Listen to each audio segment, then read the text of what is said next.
Hi there, Michelle Riley here with Notaries for Alabama, checking in for the first time in months.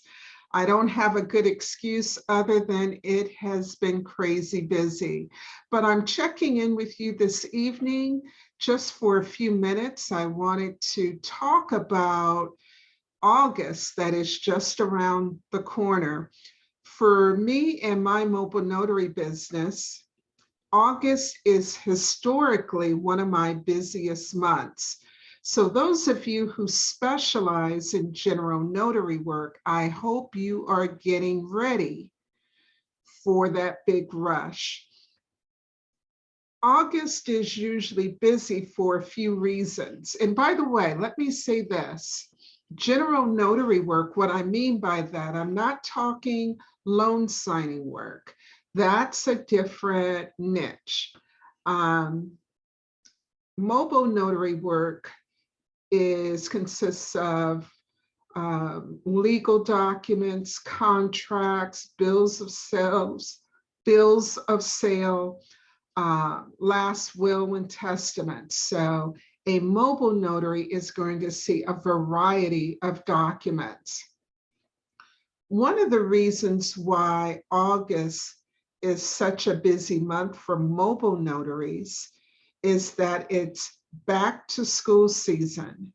And with back to school, believe it or not, there are certain transactions that go on in August for college students primarily, and a few high school students.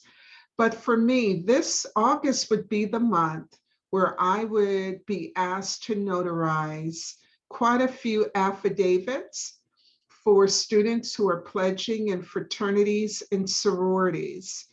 It's also the month where students who are staying on campus, students who choose not to stay on campus and instead are getting apartments, their parents are taking them to school and they are signing leases that oftentimes need a co-signer and need to be notarized. Also, there are international students who frequently need documents notarized because their documents are either going back overseas or they're foreign documents and they need special handling here in the US. So again, activities around school typically generate an influx of notary requests. Also, August is like that last ditch month to get some vacation in. And in August, I typically see permission to travel outside of the US forms. If a minor is going outside of the US and not traveling with both parents, depending on where they're going and where they're leaving from, a permission to travel form may need to be signed and notarized. Some passport application forms for minors, if the parents aren't in the same location, may need notarization. So how can you take advantage of this influx of notary requests? My recommendation to you is to get a Google business page. A Google business listing. I'm not sure why more mobile notaries don't do this.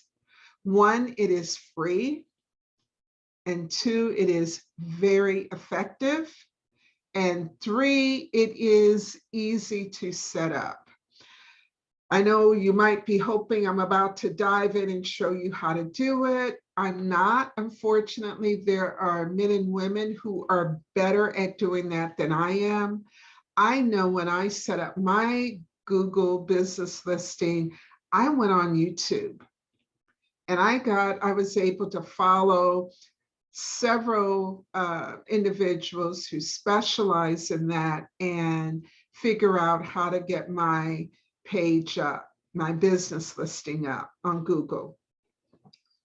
I can't stress how much business I get from that listing. It's crazy. In fact, today I got a phone call and the person said to me, Michelle, I know that I'm calling to find out if you are open. I know it says on your Google business listing that you're temporarily closed. And she's right. I am temporarily closed. I pulled back from doing face-to-face notarizations due to COVID.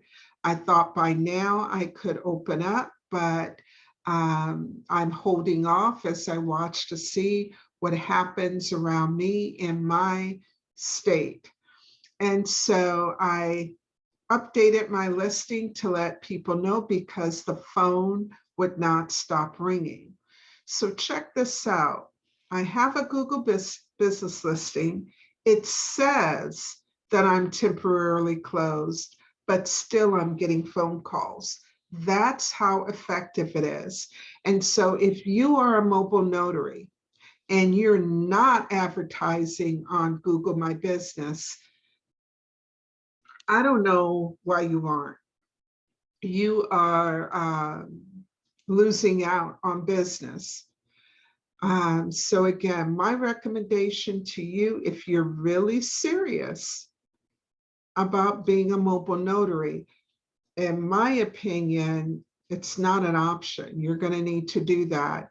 And granted, you're going to need to be legitimate. Once you're on Google, you were there for everyone to see. And so you may get a phone call from your county or city authorities if you are not already licensed to do business. But I'm sure you can sort that out. There was one other thing I've heard from a few people. I believe it's true. I think when I set up my listing, I ran into this as well, that you may need a street address. If so, don't let that stop you. Figure out how to list a street address for your business. So again, I'm just here to share the good news that if you want to have a successful mobile notary business, one of the ways to do that is to create your Google business listing. There is, for those of you who are really challenged technologically, you may want to check out a site called Fiverr, Fiverr. I've used them for some work. There's another site. I can't think of the site right now where you can hire individuals to help you with this sort of thing. But my recommendation is for you to figure it out. By doing that, you'll be able to maintain it and feel more confident about maintaining it as a small business owner. It's expected that you're going to wear many hats. I never thought that I would be doing a YouTube channel. I'm still learning it. It took me a long time to do it, but that's all part of the journey. So again, that's my tip for today. I hope, even if it helps just one of you to take your mobile notary business a step higher, I feel good about that. I'll do my best to do more videos here on the channel. You can help me out by asking questions, and that way I don't have to sit and think, oh, what am I going to say? But please be safe. I wish you all the best. And until next time, have a great rest of your day.